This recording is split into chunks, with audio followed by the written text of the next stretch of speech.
Hello everyone, Tony from Hack the Movies here, and today we're going to be talking about the Alien 3 Workprint. I'm also going to talk about some additional deleted scenes and info I found on them. Now, if you're new here, you're probably wondering why the Workprint cut? Why don't you talk about the theatrical cut or the assembly cut? Well, good news. We already have episodes on those. I reviewed both versions of the film with my friends on our main show, which you can find if you subscribe here. Check out our Alien 3 videos. And even on Patreon, I did a bonus video with Alien Theory, who I'm going to mention later on, for the William Gibson unproduced screenplay. But today we're talking about the Workprint cut of the film. And shout out to my fan, Tyler Yost, who supplied me with this work cut. He is doing great work for us.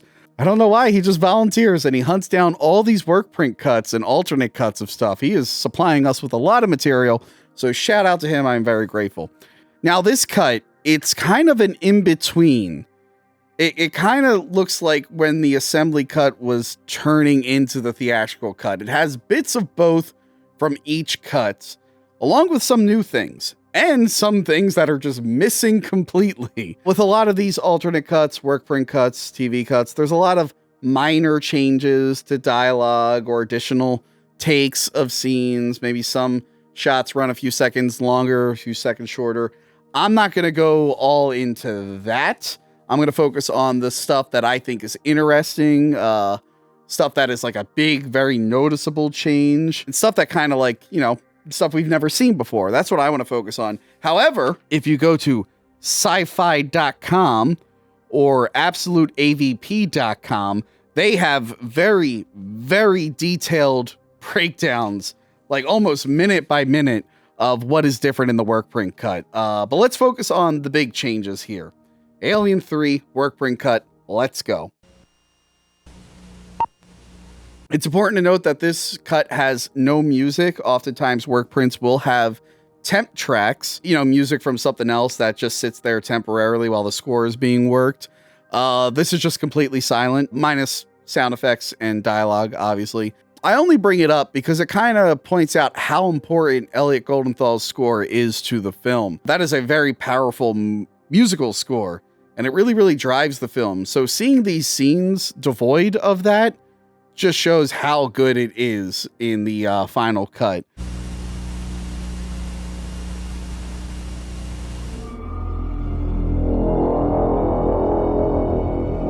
So the opening title sequence is very similar to the other two cuts. Some of the names and shots are rearranged a little bit. No shot of the egg. It just shows the face hugger, which I thought was bizarre. Nor do we get the face hugger on the face x-ray. We just get the shot of the face hugger's fingers opening up and it climbing onto the pod. My theory is that they were doing this while reshooting and adding all the stuff in with like the dog and whatnot. And I think the egg was added in post because people were confused how a facehugger got on the ship. This cut seems to imply that the facehugger must have just snuck on with the queen, which probably makes more sense than the queen finding time to pop out an egg. But there you go. Other than that, it's more or less the same opening. One shot that you can find on the Blu-ray extra features, but never made it into any version. There was a really cool x-ray shot of the facehugger's tube going down someone's throat, and you actually see it go all the way down. You can find that on the special features when they're talking about the effects and whatnot. So I know it exists. I've seen it. But as far as a cut of the film goes, it looks like out of the 3 cuts that I saw, it never made it into any of them. So the movie plays out similar to the theatrical cut. The prisoners have their dog instead of the ox. They, hoist the EEV up with a crane. Weird thing is the dog is barking at the facehugger, but there's no reverse shot of the facehugger reacting. This plays into my theory that this was being put together while they were still doing the additional shots of the egg and whatnot. They probably were like, hey, you know what? We shot this scene with the dog barking. We need them to build a facehugger thing, and part of the set we need to have a shot of the facehugger. So that's my theory. They just didn't have the shot yet while they were putting this together. The survivor is a woman. I knew a woman. One of my favorite parts is when the prisoners find out that there's a woman in the prison and they get really, really mad. Dylan still has the part where he tells Warden Andrews that the presence of any outsider, especially a woman, is a threat to the harmony. But when he says especially, you could just hear a prisoner in the background screaming. We view the presence of any outsider, especially a woman. Especially! And I don't know why. That is very funny. If it's not in the other cuts, and if it is, it's mixed really, really low. But since the audio wasn't completely mixed here, it's just hearing that random guy scream especially. It's just really, really funny to me anyway. I thought maybe this cut would have the original autopsy scene of Newt, but it still plays out how it does in the other ones. Apparently the original Newt autopsy like really disturbed people. It was a little too graphic.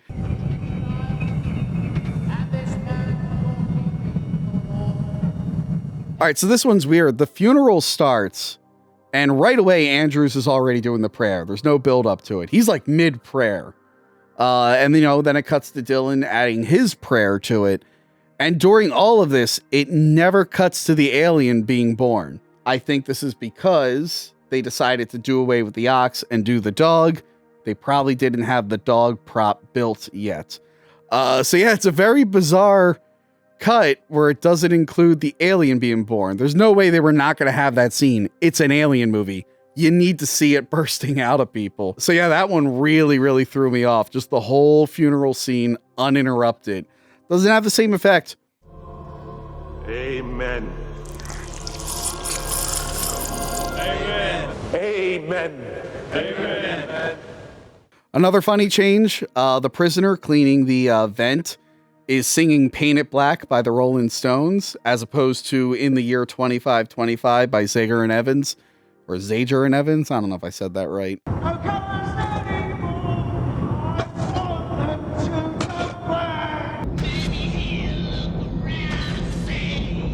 This could be a result of they had it in the script, they had him sing it, and then later on they found out that it was too much to license, so they changed it for a cheaper song. There's an alternate shot of the alien spitting acid into the guy's face, and actually this shot, I know you can't really tell because the VHS copy is very degraded, but I'll brighten it up a little bit. It's more clear that the alien is shooting acid in this shot than it is in the theatrical.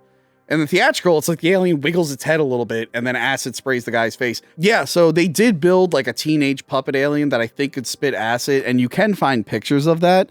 And as far as I can tell, this is the only time they used it. The two prisoners get killed, and Gallic gets sprayed in blood. Now in this cut, it just cuts to black. Or actually, no, it just cuts to the next scene. Gallic gets sprayed with blood, cut to Ripley setting up Bishop. I don't like this. I like how it is in the other versions. I like the reaction shot of the alien showing its teeth because it looks like it's smiling for some reason. This cut actually keeps a lot of the Gallic subplot in. So the decision to cut him out must have came really, really late into editing. So the movie plays out the same for the most part with minor changes until we get to the Clemen Scene. Now the Clemen Scene I think was going to be drawn out a lot longer, and it is in the assembly cut. There's a bit more of a build up to him getting killed, but I think it might have been even longer. There was supposed to be a lot of stuff with shadows in this film, and when you look at the behind the scenes, you could see them filming this. They have an alien suit that doesn't look like the finished alien suit, like the head's different, and I think they're just using it to cast shadows on the wall. I honestly think that we were going to see a lot more shadows building up to that death. For whatever reason, they didn't use that. I think there's only like 1 or 2 shots of shadow stuff in the assembly cut. But Clemen's death does play out a little similar to the theatrical. There's no close-up on the alien's mouth before it punches his head in, but it kind of works out the same. One thing I've never noticed until watching this version of the movie, this weird medical cart on the left side of the frame, that is composited into the shot. When you watch the Workprint cut, it's not there. And it's funny because you see a reverse shot earlier, a wider shot of that area, and there is a medical cart behind Ripley and a bed. But the bed and the medical cart look nothing like the cart that got composited into that shot. I think they might have threw that in there because the alien looked really good. The alien doesn't look that great in the final product, as my good friend Prison Mike said. What do you think about the alien when you see it in its full size? Oh, I thought it looked so real. Real fake. Yeah. But I guess they were like, hey, if we cover it up for a few seconds here, it's not going to look as bad. So they must have composited that cart in there. And it's interesting because they actually make a point to show the alien bumps an even smaller cart. But you can't tell in the final cut because they threw this big cart here. But in the work print, you can see it. I don't want to say clearly because it's such a bad VHS transfer, but you can see it at least. I just pointed out because I've analyzed every frame of this film and its versions for years because I'm insane. And I never could tell that that was composited in. That is a very good photochemical composite for the time. You're so distracted by the alien, you don't notice the cart. They don't do any cutaways to Ripley running while Warden Andrews is filling in the prisoners on what's been happening. I thought that was bizarre. This scene needs to show Ripley running. We're coming down from the very famous scene of the alien in her face. We need to keep that blood pumping until that next kill happens. Not cutting to her running kind of breaks the flow. He seems to have been sucked into a ventilator. At 1400 hours, but he seems to have been sucked into a ventilator. At about 2100 hours. So the work print cut does have them capturing the alien. There's one thing that never made it into any of the cuts, and that is the alien was supposed to be surrounded by fire, and the heat from the fire was supposed to distort it to give this like real unnatural look. They definitely filmed it. I've seen the behind the scenes of it, and it was actually in the fold-out poster for the official Alien 3 magazine. But none of these shots ever really made it into the final film. I mean, there's a couple shots where they have it cornered and you can see the alien behind the fire, but there was never actually like a close-up of it being distorted. That footage would be actually really cool to see someday. Another thing, they don't show the bucket cracking when the water hits it. What I think happened was the test audience, they probably saw the alien get covered in the lead at the end and then hit with the sprinklers and then expand and explode. And they probably didn't understand that that was happening. So I think they added in the bucket expanding and cracking, and then the line of dialogue later on with Gallic saying, hit the sprinklers, it's boiling hot. So yeah, in the work print cut, it's not there. So that's my theory. There's also no shot of the alien running out of the room when Gallic frees it, which is probably smarter because the shot of the alien running out of the room looks really goofy. For a movie that has a lot of goofy rod puppet stuff, that is one of the goofiest, just seeing it scuttle away.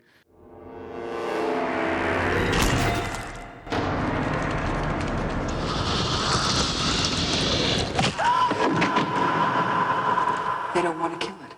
So this scene was going to be followed up by a cocoon scene in several versions of the script. It varies depending on each version, but the long and short of it is that prisoners or Ripley find this cocoon or multiple cocoons. I think in the final version, it was going to be Gallic who was cocooned and talking, rambling about the alien. And they end up lighting it on fire. None of this was filmed. They made like one cocoon. They didn't even finish it. If you want more information on this, check out Alien Theory's video. He did a really good breakdown on the cocoon scene and the different stages it went through before it ended up just being axed altogether. But instead of that, they added the scene in the other cuts of Ripley going into the basement and facing off against the alien, only to be ignored by it because it won't kill her at this point. That is not in the work print cut at all. I think this is one of the scenes that the studio didn't even want them to shoot, and they just shot it anyway. So it probably came very, very, very late. In the behind the scenes, there's actually footage of it like getting in Ripley's face. The trading cards that come with it, I think even mentioned that it like knocks the pole out of her hand. So I think it was going to go on longer. I think they realized having 2 shots of the alien getting in her face was just overdoing it. So they probably just settled on the cut to black to make you think she died and then she's fine. Now, the prisoner Jude in Alien 3, he's Italiano. He's a fellow paisano like myself. In the work print cut, you can hear him screaming Italian way more clearly. And I had my good friend Trisha from Trisha's Italy translate what he's saying in this scene.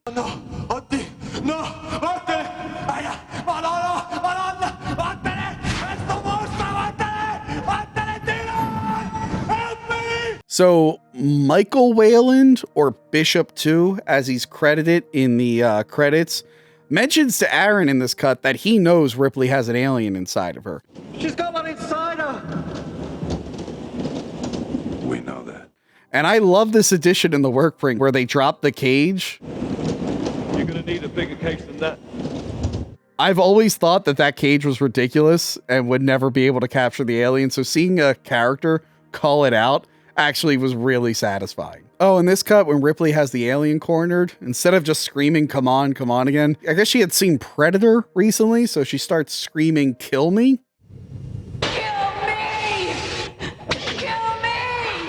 I know, they said kill me in Aliens and the deleted scene in Alien. I know it's probably a reference to that, but it is kind of funny that two of these characters in these franchises that are related both screamed kill me to trap an alien.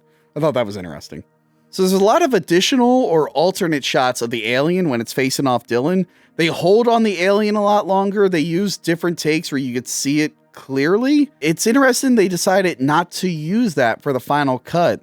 The final cut, both cuts, it usually cuts to the alien covered in steam, like shaking, instead of it clear and focused as it should be, because it knows it's going to attack Dylan. So I thought that was weird that they had the shots and takes that you would normally use, and they chose to use even weirder takes.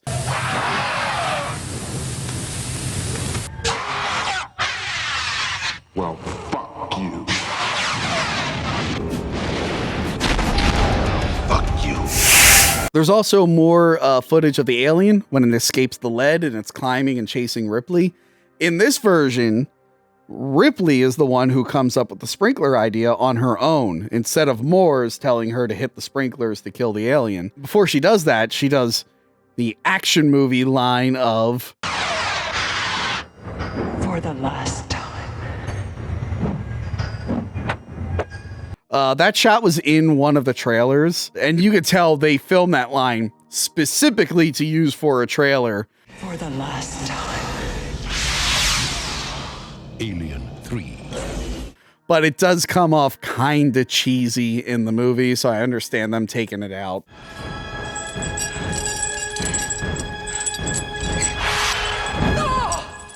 The one scene with CGI that was in the movie was the alien's head cracking, but then only the cracks were digital. In the Workprint, you actually see the alien head moving without the cracks. It's pretty funny. Also, the background looks completely different, so I think they might have composited it into a different location later on. Ripley deciding her fate in the Workprint is very different. She takes a long time to decide if she's going to off herself with the Queen. She looks like she's actually considering taking Wayland or Bishop 2's offer to be frozen and have the alien taken out of her. She's really thinking about it. She really doesn't want to die in this ending here. And you can even tell when she finally says no, she seems like real regretful about it. She feels really sad when she looks at Bishop and goes, no. Like she knows it's the right thing she has to do, but she doesn't really want to do it. No.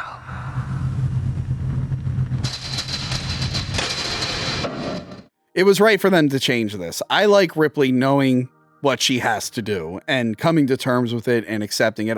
I feel like in this point in the movie, she's already kind of accepted it. It was fine to have the one moment of weakness, but having it drawn out, it kind of weakens the character. I like what they landed on with her just very sternly looking at him being like, no. Trust me. No. And lastly, there is no Queen that comes out of Ripley when she falls to her death, which is fitting with the assembly cut. Again, that was probably something they were still building while they were planning on doing all the additional shoots. One of the things they cut to at the end is one of the dipping birds, which I didn't see in the rest of the film. It's not in the other cuts. They cut to a little dipping bird toward the end to kind of remind you of how the first movie started, which I guess is a nice way to bookend these with dipping birds. It ended up being a little bit more distracting. Signing off. And that's the Alien 3 Workprint cut and some of the deleted scenes I found in the other materials. This was fun to finally see. I'm a big Alien 3 fan. You can watch the other videos and see why. And I'm always interested to learn more about it. Even if you hate this movie, the production was so interesting and so controversial and so full of problems. Even if you hate this movie, it'll be fun to just learn more about it. And that's what I had today. I had fun learning about it. I hope you learned a lot from this video or thought it was interesting. I want to thank everyone who watched that Halloween 2 video. I kind of just threw that out there thinking nothing of it, and you guys really liked it. Julie's full of sugar. And I know it's not Alien 3, but shout out to Nick Coad, who drew this beautiful alien. It's from Aliens, but he's a big fan of the show. He's made art after watching certain movies we've covered. So we've inspired him, I guess, and he's an inspiration to me. Check out our Alien 3 videos. Actually, check out our Alien playlist. We have a playlist for all of our Alien movie reviews, all our Predator movie reviews. There's even one that's the Alien and Predator movie reviews. So you can go back and check those out. Check out our main show every Monday. It's either Talking About Tapes or Hack the Movie Show. It's basically the same thing. It's a podcast format where we talk about movies new and old. I think you'll really, really like it. And if you're a current subscriber, let me know what you think of these little bonus videos I've been doing, the trailer reactions and these scripted reviews. I'd love to hear from you. And yeah, suggest some more for me. A lot of you guys suggested TV cuts after the Halloween 2 episode, so I'm really happy about that. What do you think of Alien 3? Which cut of Alien 3 do you like? The theatrical, the assembly cut, or this unfinished work print? Let me know in the comments below. Goodbye. Remember to like, comment, and subscribe. Check out our other videos and Patreon page.